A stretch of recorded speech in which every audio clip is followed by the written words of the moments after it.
standard rotation looms, and cards are slated to disappear with the release of Throne of Eldraine. Though there are a slew of cards we won't shed a single tear for, there are some favorites that we will be sad to see go. Here are 5 cards that we'll be lighting a candle for when standard rotation occurs. Treasure Map. Once upon a meta, control archetypes didn't have search and dig options to cycle through their decks with ease and frequency. Before Chemister's Insight, Tamiyo, Narset, a couple Teferis, and so on, before they granted you some ambitious card draw, the limited draws you did have really did need to matter. The ability to scry your upcoming draws was pretty significant, as it provided some assurances that you'd find what you need. The reward for this kind of deck accounting, well, it was 3 treasure tokens and an extra land. The ramp at the end of the rainbow was an extra gear for control decks who were able to kickstart their big threats, or continue to draw cards via the map's draw mechanic. Either way, the benefit of the treasure map came in a multitude of ways. Fix your draws, ramp your mana pool, draw cards. It was an obvious choice for decks unable to run Search for Azcanta, and also slotted into really any artifact-oriented deck.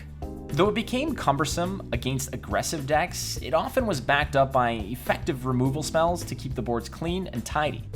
It has since faded, replaced by a myriad of other better card draw options, but it will be missed for the impact it did have, and for the niche in which it still does work. Opt. The reasons we might splash blue into a new deck design often roots itself in our desire to disrupt opposing strategies or protect our own deck centerpieces. Though frustratingly effective, counterspells aren't the only appeal that blue has when at the drawing board. Blue has historically been a gateway to reliable card draw, and helps accelerate decks that have tricky or otherwise complex win conditions. In terms of sheer simplicity and versatility, Opt has been a helpful boost for decks needing to cycle through their library. Its barebone cost of just 1 single blue mana allows it to maximize your mana curve, and operating at instant speed gives you range of when to pull the trigger. The added scry provides some limited insurance to brush aside cards you most certainly won't be needing. Appearing in both Ixalan and Dominaria, Opt slotted comfortably in both control archetypes as well as mono blue and Izzet lists that look to fill the graveyard with spells.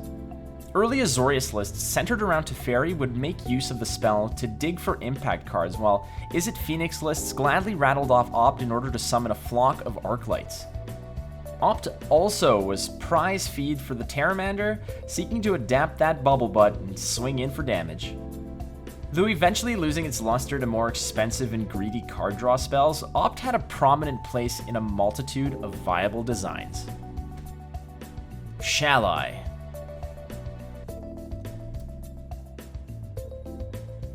Alright, cue all the cinematics and cliches, that blinding light during a perilous situation, and like a gift from the heavens, an angelic body appears to rescue you from doom.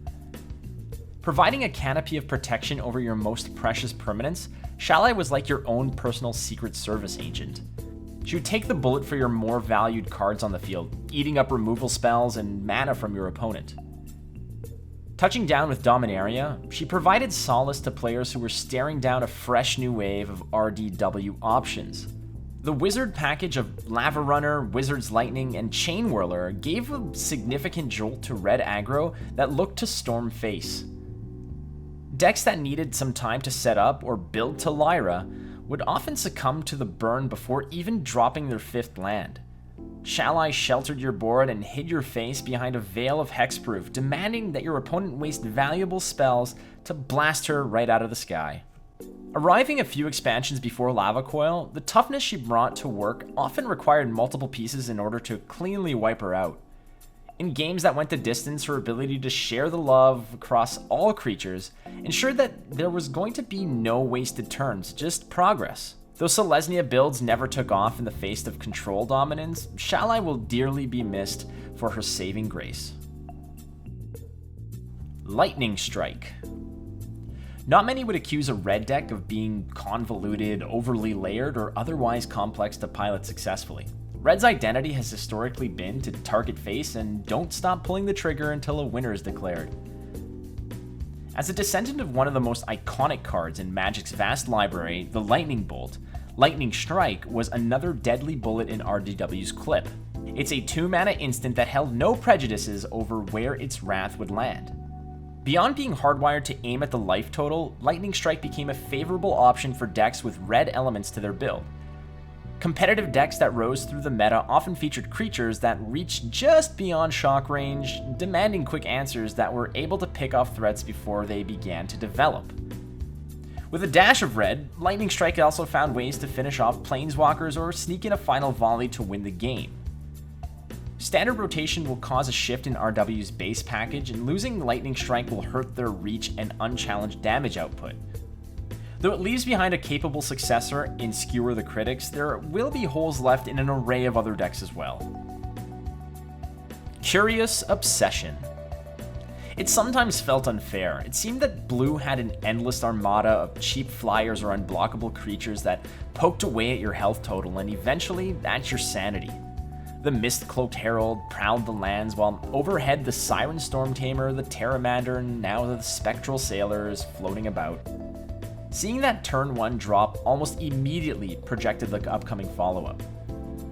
Once the turn swung back your way, you drop another island, attach Curious Obsession to your less than intimidating 1/1, and watched as spell after spell fizzled in the wake of Spell Pierce or Negate to Syncopate or really anything else. It was the engine that could, whether they liked it or not. The +1/+1 boost was a nice cherry on top of the sundae as you continued to chip away at your helpless opponent. The card draw replenished an arsenal of counter magic, and you laughed your way to a cheeky victory, death by 1,000 cuts. Curious Obsession was really the perfect enhancing piece to decks that had blue as their focus, rather than as a complementary color. Being able to play it on turn 2 created pressure on opponents, causing them to devote turns and mana to dealing with your pesky threats, sacrificing tempo, and probably their own patience. The spirit of blue creature decks is to go fast, go wide, and be evasive. Curious Obsession was like turbocharging your creatures and seeing the kickbacks in the form of consistent card draw. A natural inclusion that suited the style to a T, Curious Obsession is horsepower that blue creature decks are going to sorely miss. My name is Flake. This has been 5 cards we are definitely going to miss when rotation occurs.